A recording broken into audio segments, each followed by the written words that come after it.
Bonjour, bienvenue dans ce point bourse du 31 janvier 2025. Alors aujourd'hui, on va voir les grosses variations, notamment sur le CAC 40, toujours les impacts qu'on a avec les valeurs technologiques et en rapport avec les data centers.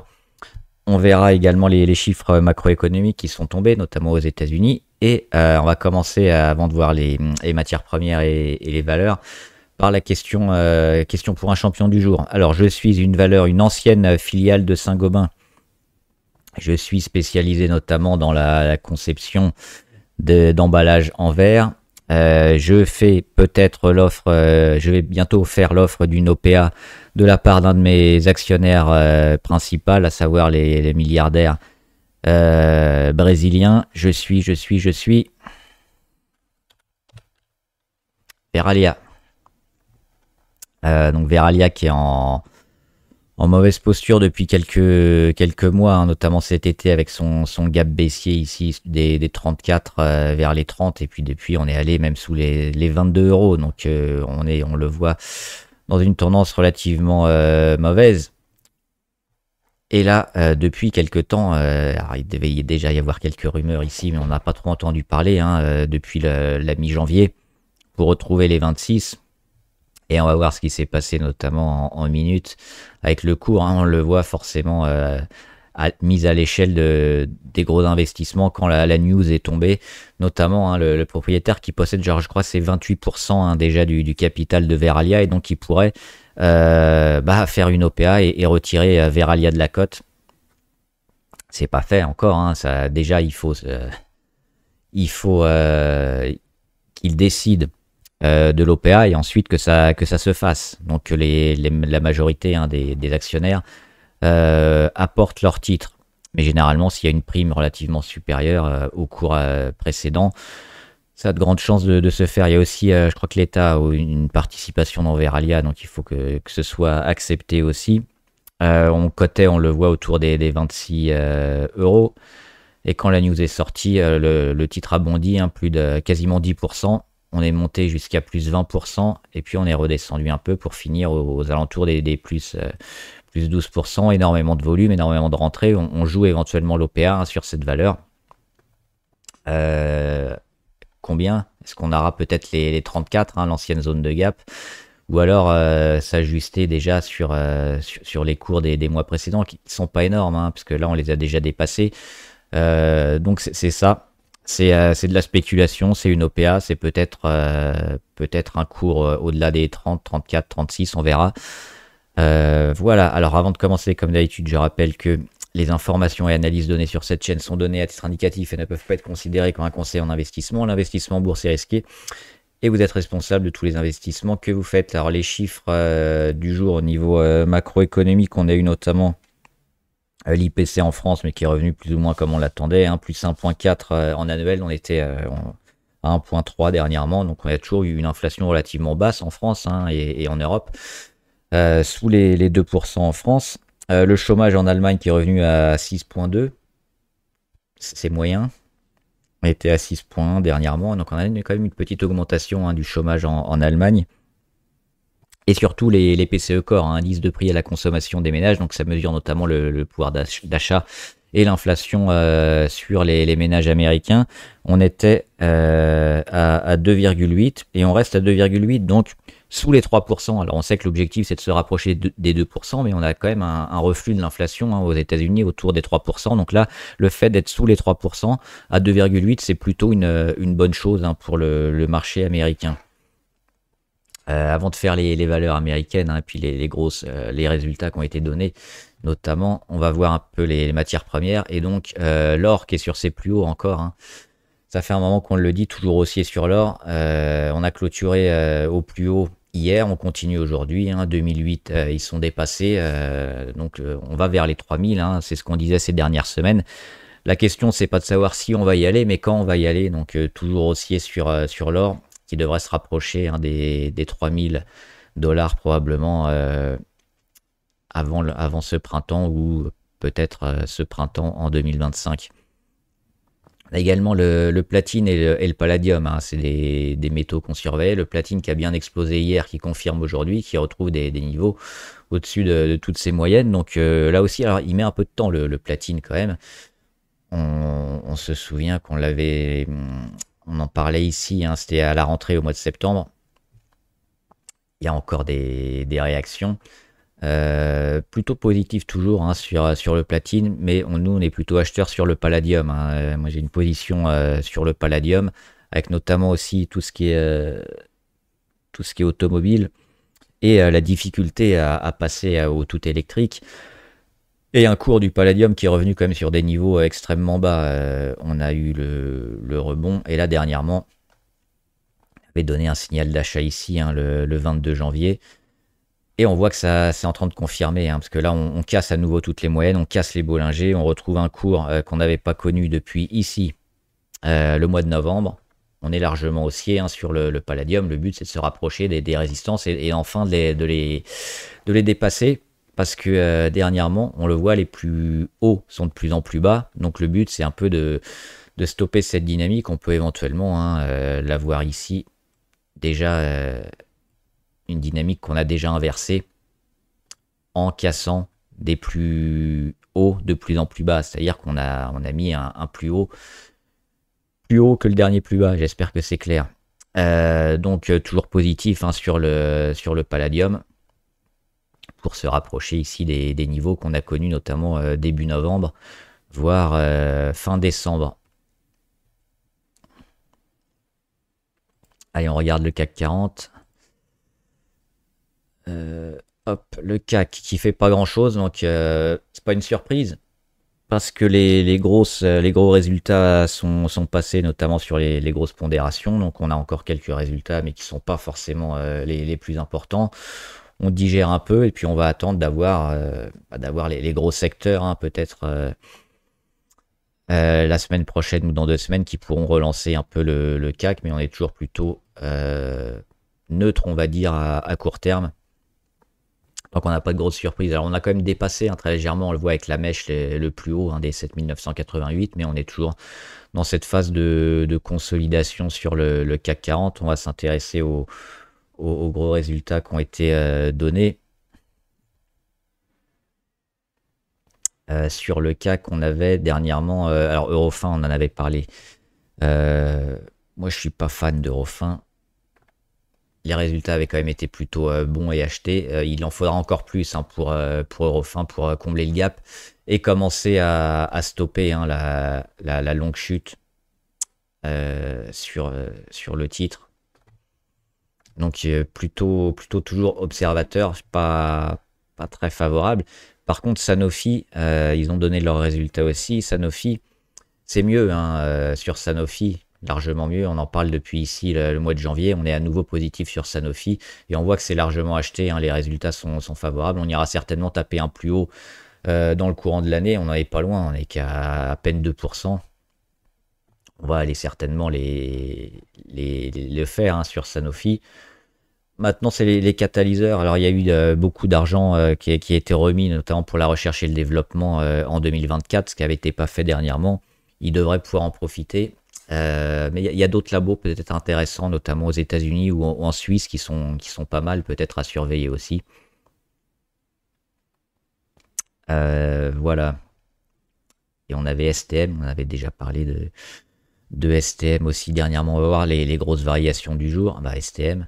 Petit rebond, mais les résultats avaient été vendus, hein, hier. Des résultats mauvais, une visibilité mauvaise. Ils vont faire des licenciements aussi au sein de l'entreprise, donc ils n'y arrivent toujours pas. STM, c'est plutôt à éviter. Et puis Schneider, ça revient, ça rebondit. Schneider, on l'avait dit aussi, la panique du DeepSeek, ça s'achetait évidemment, hein, le premier ou le deuxième jour. Évidemment, le deuxième jour, c'était un peu plus intéressant.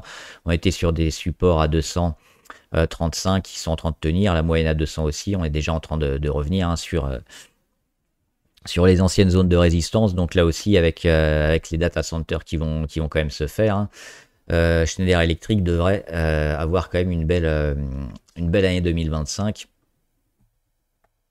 Et on est toujours plutôt acheteur, hein, sur ces niveaux-là qui sont relativement bas. En perspective de la construction et de la gestion des data centers et de son cœur de métier, hein, en plus qu'elle a déjà et qu'elle continue et qui lui apporte toujours énormément de cash. Donc, elle est gagnant un peu sur tous les niveaux au niveau de Schneider. Donc, profiter plutôt de cette panique de marché pour rentrer ou se renforcer.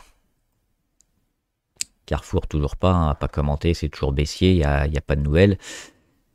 Et LVMH, et là c'est toujours marquant, parce que LVMH qui a donné ses résultats, ils ont décroché, ils y arrivent pas trop, et Hermès qui n'a pas encore donné ses résultats, il continue de progresser. Donc on voit qu'au sein d'un même secteur, alors on verra, peut-être qu'il y a un rattrapage hein, sur les résultats d'Hermès quand ils vont les annoncer, mais pour l'instant, le marché continue d'être acheteur hein, sur Hermès. Les résultats qui seront peut-être vendus, mais même s'ils sont vendus, il y a quand même un décalage. Et c'est pas sûr qu'on comble le gap rapidement, parce que là, on commence à s'en éloigner quand même assez fortement. Hein. Il y a plus de 10% du comblage de gap sur Hermès. Donc, le luxe, oui, mais pas n'importe qui. Toujours les plus forts, hein, Hermès, par rapport à LVMH. Ça aussi, c'est annoncé depuis un moment. On va voir les grosses valeurs américaines notamment, et on en parlait hier, les résultats de Apple. Alors des résultats, j'ai fait une vidéo, vous regarderez éventuellement dessus, qui était plutôt correct quand même. On a ouvert en gros gap haussier, et finalement, on le comble, hein, on ouvre sur les 247, et on descend sous les 239 pour finalement combler le gap. Mais la tendance, pour moi, elle est plutôt toujours bonne hein, sur Apple. Avec les résultats notamment très bons sur les Mac, sur les iPads, sur les services, à la fois le service de streaming aussi d'Apple. Seuls les smartphones sont un peu en dedans, mais toujours plutôt largement favorables. C'est des résultats qui ont été plutôt salués un peu partout hein, sur Apple. Donc, a priori, on s'en fait pas trop sur ce chandelier rouge hein, qui part un peu haut. Si on continue de construire là, c'est des résultats qui devraient être achetés dans les semaines à venir et plutôt toujours favorables sur Apple. Tesla, on surveille parce qu'ils sont en train de valider hein, leur oblique ici, leur phase de conso. Et on avait parlé aussi sur les résultats de Tesla, notamment sur les nouveaux modèles qui pourraient relancer un peu les volumes hein, sur Tesla dès le premier semestre 2025. C'est peut-être ce qu'attendaient les investisseurs pour rejouer à la hausse hein, la valeur américaine, qui va aussi gagner pas mal d'argent avec, on l'avait dit, en vendant des crédits hein, aux autres constructeurs qui ne vendent pas assez d'électriques, donc qui vendent des thermiques, mais pour vendre des thermiques, ils sont obligés soit d'acheter des crédits, soit de payer des amendes. Hein, donc Tesla, ils vont le récupérer. Ils devraient être pas mal gagnants. Il y a aussi les robots taxis qui pourraient faire leur entrée sur le marché. Donc pas mal de catalyseurs sur Tesla, on le voit, qui pourraient relancer le titre. Alors, pour le moment, la conso, elle continue. Elle pourrait se terminer très bientôt ou dans quelques semaines. A priori, hein, c'est ça qu'on joue sur Tesla, soit une relance immédiate, soit une relance un peu plus bas. Mais à moyen terme, on est toujours plutôt favorable sur Tesla. Donc à surveiller ce que va nous faire Tesla la semaine prochaine. Ça pourrait être intéressant peut-être de se placer. Et puis Alphabet qui est sur un plus haut historique. On avait une petit biseau ascendant là avec des plus hauts toujours sur les 201. On mèche dessus, on mèche au-dessus, on n'y arrive pas. Et puis là, boum, un beau chandelier, on est à 204. Le gap sur l'ordinateur quantique, il n'a jamais été comblé. On est toujours haussier sur Alphabet. C'est une des plus intéressantes malgré hein, le possible démantèlement. On verra avec les procès, mais ça va être compliqué. Alphabet, elle fait figure de peut-être la plus belle valeur des Batman. Il y avait Amazon, mais Amazon, ils ont bien monté aussi. Il y a peut-être des prises de profit qui vont arriver. Meta Platform sur la publicité aussi, toujours intéressante. Alphabet me semble quand même peut-être la plus intéressante. Il y a juste le petit risque hein, de démantèlement avec ça va se régler avec les juges et puis avec encore des délais, éventuellement des amendes, mais sur les fondamentaux, sur la visibilité, ça me semble peut-être la plus favorable, avec la progression la plus intéressante. Puis on surveillera Tesla évidemment avec ces ventes, hein, de véhicules et éventuellement les contrats avec le gouvernement et les États, hein, parce qu'on sait qu'il est un peu soutenu par Trump. Et on finit avec Nvidia. Ils travaillent la moyenne à 200, c'est exactement ce qu'on attendait d'eux, hein, d'Nvidia après la chute et la panique. Qu'est-ce qu'on fait? On est en train de travailler toujours sur le même niveau, les 124, 125, 124,99, la moyenne à 200. Et ce qu'on attend, c'est une baisse de la volatilité, c'est plutôt en train d'arriver. Et de cette petite congestion, il faudra sortir vers le haut, vers le bas. C'est quand même un signe de résilience et de force pour moi, donc à moins qu'on ait une deuxième grosse baisse comme ça, hein. Nvidia, ils sont plutôt toujours bien orientés, hein, s'il n'y a pas de panique, plutôt largement favorable. Et puis on va voir quelques actions intéressantes qui me semblent soit bonnes à prendre maintenant ou à confirmer, parce qu'on en parlait depuis un moment. Aurubis. Aurubis, c'est le cuivre, avec une partie de la Chine qui revient. On a cassé l'oblique RSI, hein, aujourd'hui, donc généralement ça casse les prix un peu après. C'est un peu plus volatile que le cuivre, c'est peut-être plus intéressant que le cuivre. C'est une grosse valeur européenne notamment, hein, c'est le plus gros producteur de cuivre. Sinon on en a d'autres, mais c'est soit en Angleterre ou aux États-Unis, mais en Europe c'est celle-là, et puis c'est une belle valeur.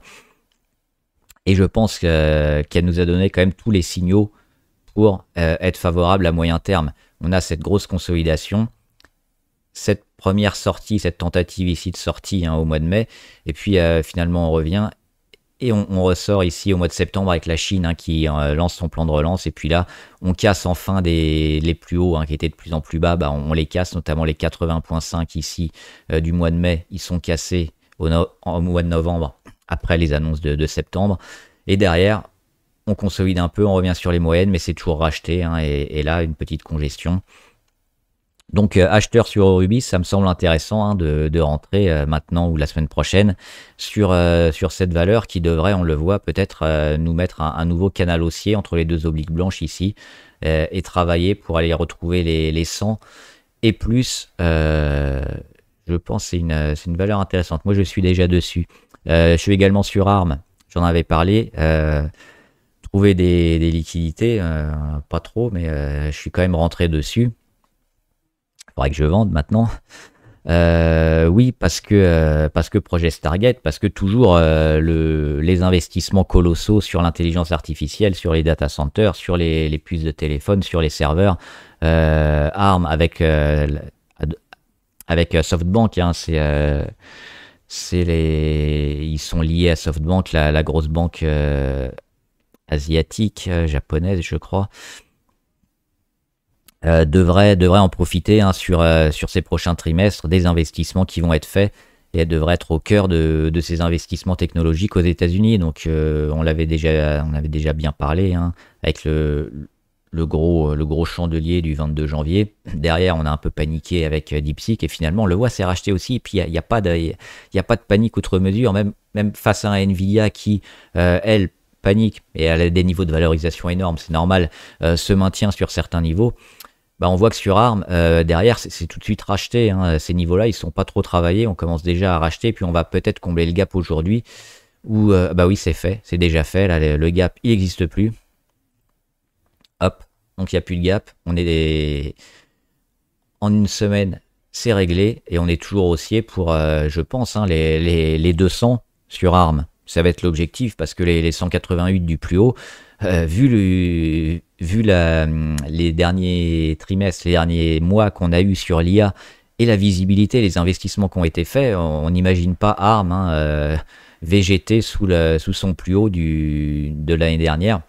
Donc sur ARM, on va viser les 200 et plus, on est sur les 160, c'est une valeur sur laquelle je suis aussi investi. Alors ça c'est spéculatif, hein, c'était notamment sur le Mpox, hein, la variole du singe. On avait des cas notamment en Europe et en France. Sur une news, ça peut booster assez fort. sur des vaccins par exemple ou des tests. Donc Bavarian Nordic, on le voit depuis mi-novembre, ça fait plus trop rien, c'est dans un range, mais ça peut exploser hein, de plusieurs pourcents assez fortement en quelques jours ou en quelques heures. Donc on voit taper les 20% ou 30% assez rapidement. C'est spéculatif, donc petite ligne, hein, on va pas mettre trop, mais ça peut être intéressant de jouer quand même ce genre de ligne. Ferrari, alors si vous n'y êtes pas, c'est le 4, je crois, le 4 novembre, ça doit être 1, 2, 3, 4, mardi ou mercredi. 2, 3, 4, mardi le 4, a priori, les résultats sur Ferrari. Le graphe, il est beau, hein. Largement haussier, on le voit depuis 1 an et demi, octobre 2022, un peu plus. Les petites phases de consolidation, hein, à chaque fois des retours ici sur les moyennes les plus longues et on repart. On l'a déjà vécu ici en 2024 et puis là le M, et on a des rachats sur le M, on le casse pas et puis on a attendu quoi, d'avoir des retours de la moyenne à 200 qui revient. À chaque fois on le voit, c'est racheté, hein, à chaque fois moyenne à 200 au mois de novembre, au mois de décembre, au mois de janvier, c'est racheté. Les plus hauts de plus en plus bas, la phase de congestion avec le cours maintenant qui est entre les 407 et les 420, puisque les plus hauts ils descendent de plus en plus. On a bien validé cette oblique court terme, notamment ici, hein, mi-janvier, où on l'a tapé 3 fois, on a fait un échec. Les résultats vont certainement décider pour Ferrari une grosse explosion à la hausse ou à la baisse. Moi, je suis plutôt acheteur parce que notamment sur Ferrari, il y a le nouveau modèle qui devrait se vendre très bien. Je crois que la plupart étaient déjà réservés. Et le prix, il a été monté. Alors, j'en avais parlé, j'ai oublié hein, de mémoire, je ne vais pas donner un chiffre faux, mais c'était beaucoup plus important que les anciens modèles Ferrari. Et ça devrait compter pour les résultats une part assez importante hein, sur le... je crois que c'était la F80 de mémoire. J'ai une mémoire de poisson rouge, donc je suis pas sûr à 100%, mais oui, le prix du dernier modèle Ferrari, il est astronomique et ils sont partis pour en vendre énormément. Donc, à mon avis, les résultats, ils seront plutôt très bons. Et là, on revient techniquement hein, sur quelque chose qui s'achète. Un trend haussier, un retour sur moyenne à 200 avec déjà une période hein, d'accumulation. On voit, on n'est pas loin de casser l'oblique RSI aussi. À mon avis, Ferrari, on va être plutôt très bien. Prochainement, on verra.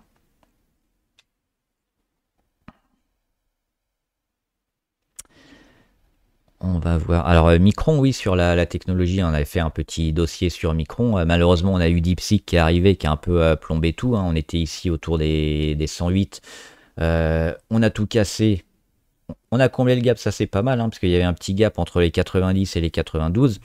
Il n'existe plus, donc il n'y a plus de gap à combler sur Micron. On rappelle, hein, Micron, c'est eux qui font les mémoires, notamment soit la DRAM, soit pour les ordinateurs. Hein. Donc là aussi, avec le renouveau et le rebond du secteur PC et Mac, ça peut être intéressant pour Micron, mais pas seulement, parce qu'ils font aussi la HBM, la mémoire à haute bande passante, qui est utilisée pour l'intelligence artificielle et l'IA générative. Donc Micron, il devrait en profiter avec notamment tous les data centers qui vont être construits. Donc là, il y a eu la petite panique DeepSeek, on est retombé là, on comble le gap à 90 et on est déjà en train de rebondir. Donc probablement un peu de période de temporisation ici. Mais sur le moyen terme, moi je suis toujours investi et plutôt toujours favorable hein, sur Micron technologie.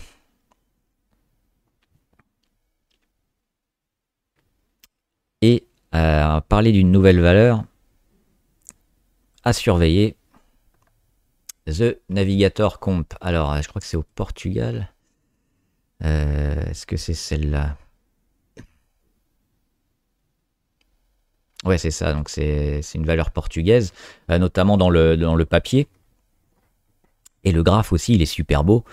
On le voit, hein, la première phase de conso ici entre juillet 2022 et août 2023. Et on casse.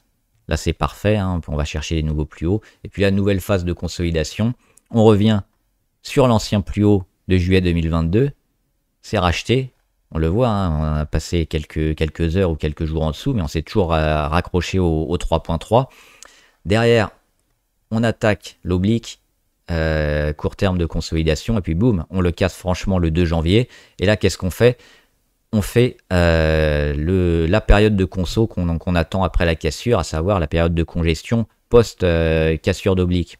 Donc on a cette oblique-là qui est cassée, la petite phase de congestion, et on le voit très bien, et je l'ai mis entre les deux obliques blanches pour mieux la matérialiser, avec des plus hauts sur les mêmes niveaux et des plus bas de plus en plus hauts. Alors on a différentes sortes de congestion, hein. Des fois on a des plus hauts de plus en plus bas et des plus bas sur rachat. Là c'est l'inverse, c'est les plus hauts en résistance et les plus bas de plus en plus haut. Le but c'est de casser. Là ce qui est intéressant c'est qu'on se rapproche aussi de niveaux clés, à savoir de la moyenne à 200. Si on casse la résistance à 3,5, on va casser la moyenne à 200 et confirmer sur The Navigator Comp. Donc c'est plutôt le genre de choses très favorable à acheter. Alors pareil, hein, le mieux c'est d'éviter, de ne pas anticiper. On a quand même le pic de volume sur plus bas ici sur support qui est intéressant, hein, qui nous donne aussi des grandes chances de rachat. Donc statistiquement, on serait favorable aussi pour acheter avant, c'est-à-dire dès maintenant, dès cette phase de congestion. Mais si on est prudent, qu'est-ce qu'on fait? On attend la cassure ici, rester au moins une journée, et on va dire sur les 3,50, 3,57, 3,58 en gros, hein, prendre une position, parce que le but après ça va être de travailler et de revenir sur les 3,90, donc une dizaine de pourcents minimum, parce qu'on est toujours haussier, hein, sur The Navigator Comp. Voilà, donc c'est une belle valeur à surveiller, éventuellement acheter maintenant ou à surveiller tous les jours pour rentrer prochainement. Il y a toujours les valeurs chinoises, hein, on en parle avec les membres, on en reparlera la semaine prochaine, qui me semblent toujours favorables. Et on va finir avec les valeurs abonnées. Il y en avait quelques-unes en plus, notamment FDJ, je crois qu'on l'avait pas fait. Moi je suis toujours sur FDJ. Alors petite ligne, parce que j'avais pris pas mal de bénéfices dernièrement, mais je suis re-rentré après. Oui, alors les fondamentaux excellents, Kindred et l'OPA qui s'est passé sur Kindred, très bon aussi. Pour moi c'est une valeur plutôt presque valeur défensive à garder pendant un moment, hein, avant, et la laissant monter avant de prendre des bénéfices ou de rentrer éventuellement en DCA, parce qu'elle devrait faire que performer. Les rachats ici, hein, sur plus bas, court ou moyen terme, qui ont été faits notamment au mois de janvier. On a l'oblique court terme de correction avec le petit gap baissier qu'il faut combler, mais déjà on a réussi à casser cette oblique, hein. Donc là on a signifié la fin de consolidation sur moyenne à 200, cassure d'oblique. Donc là aussi qu'est-ce qu'on fait? C'est comme sur The Navigator Comp, on va faire la petite phase de congestion, duquel on devrait sortir peut-être fortement vers le haut pour confirmer la hausse. Donc c'est ça maintenant qu'on va attendre sur la FDJ. Alors je sais pas comment ça va être, hein, mais en gros ça va travailler plus ou moins dans un triangle ou dans un biseau, perte de volatilité, puis on devrait recasser à la hausse ou à la baisse. Mais là statistiquement on est plutôt acheteur et haussier sur la Française des Jeux, donc toujours intéressant. Il n'y a pas trop de changements. Moderna, c'est sous-valorisé, hein, Moderna. On revient sur des niveaux d'avant Covid, alors qu'on a fait quand même énormément de progrès, notamment sur les vaccins respiratoires, les SRAS, et d'autres thérapies, notamment, hein, en oncologie, en traitement contre le cancer. Donc tout ça, c'est pas intégré au cours, hein, parce que Moderna, on revient sur les niveaux de 36. Juste avant tout le gain qu'ils ont gagné avec le Covid et les investissements faits pour développer des nouvelles thérapies. Donc là, on est sur le niveau 0. Donc à mon avis, il n'y a pas trop de risque à descendre en dessous. Le but, ça va être de reprogresser. Alors oui, le Covid, c'était assez exceptionnel, mais derrière, on a transformé Moderna qui était une biotech, en peut-être une pharma un peu plus solide, qui devrait avoir des rendements, hein, chaque année. Et ça se voit pas encore sur le cours, mais ça devrait être validé par les sorties, hein, et les campagnes éventuellement de vaccination et les nouveaux traitements mis sur le marché par Moderna. Donc plutôt long terme sur Moderna est toujours favorable sur cette valeur. Saint-Gobain. Saint-Gobain plutôt favorable aussi, on le voit, on rattaque la résistance à 91. On y vient souvent, on rend pas trop là dernièrement sur l'échec du 24 janvier. Donc plutôt acheteur aussi sur Saint-Gobain. Alors j'avais fait ce petit scénario aussi, hein, éventuellement revenir sur les 84 en attendant que la moyenne à 200 revienne. Ça peut repartir avant. Plutôt bien sur Saint-Gobain. La construction, ils ont donné des signes un peu avant les autres acteurs hein, sur Saint-Gobain. Il y a aussi la chimie qui est intéressante sur Saint-Gobain. Oui, ils gagnent pas mal d'argent. Le risque, c'est que ouais, on est quand même monté un peu haut et on commence à valoriser. Donc peut-être qu'un achat court terme n'est pas la meilleure chose parce qu'on aura potentiellement une période de range pendant quelques semaines ou trimestres. Mais je pense que sur le moyen long terme, on est toujours plutôt favorable sur Saint-Gobain. Il faudra peut-être un gros retour de la construction. On peut regarder aussi Serge Ferrari, qui est intéressant dans le domaine de la construction. Et bah boum, ça essaye de repartir avec pas mal de volume aujourd'hui. Un petit gap, mais c'est une petite valeur. Elle gap souvent. Hein. C'est une valeur assez liquide. On le voit. Hein. Grosse période de consolidation. C'est même plus de la consolidation à ce stade, mais bon, c'est une grosse congestion, on va dire, qui dure depuis plus d'un an. C'est ça, un peu moins d'un an et demi. On le voit, ça descend, ça descend, ça descend. Ça dépasse pas. Et puis là, on ressort, on fait un petit échec sur un moyenne à 200. Donc, secteur de la construction hein, qui est toujours racheté sur ces niveaux-là, qui est pas loin de casser et de se retourner. Ce qu'on attend, c'est ça, hein, c'est le retournement des moyennes et d'avoir une hausse moyen-long terme. Donc, oui, secteur de la construction, pour moi, est en train de se retourner. Ça va aller plus ou moins vite et Saint-Gobain devrait en profiter également. Trigano, on avait déjà parlé. Et Verve thérapeutique aussi, donc pas de changement sur les valeurs abonnées. Voilà, donc j'espère que la vidéo vous a aidé. N'hésitez pas à me dire ce que vous en pensez, les valeurs qui vous intéressent, les actions ou les matières premières aussi, hein, les secteurs, vos questions sur la bourse aussi si vous en avez. Mettez-les en commentaire, j'y répondrai. Bon trade, à plus.